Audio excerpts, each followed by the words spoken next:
Бұл наконечниктер қолдануына жеріне байланысты әртүрлі болып қолданыла береді. Енді терминалдарға байланысты әртүрлі ұзыны, өлшемдерін көріп тұрсыз ғой, әртүрлі. Мысалы, бұл наконечникті алайық. Бұл 6 мм кабельге арналған. Бұл диаметрі бұл жерде 4 мм болтқа барады. Және де бұл наконечник 16 кабельге арналған.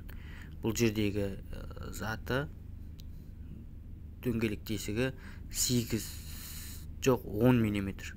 Бұл жерде дұрыстап көрсе сіздерге 16-та 10 деп жазылып тұр.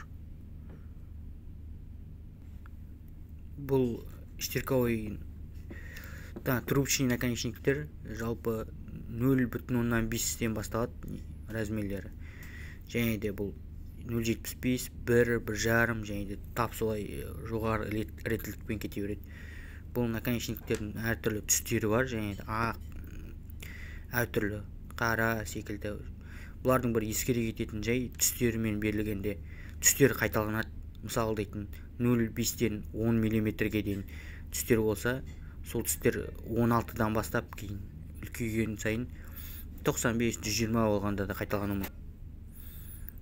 Келесі штирковой наконечник. Бұлар да сол өлшемдері 1,5-нан басталады, және де бұлар әртүрлі түстермен келеді. Бұларда да тап солай түстер қайталанады. Өлшеміне байланысты кейін қайталана береді түстер. Қызыл мысалы 1,5 болып кездесуі де мүмкін, және де 16 болып та кездесуі де мүмкін. Ол дейтін осы жерден шатасып қалмайық, белгілі бір неде тұрып қалмайық, ойда қызыл ма, қызыл тек бір не деп. Үлкен және кіші размер енді көзге көрініп тұрады ғой әртүрлі екендігі.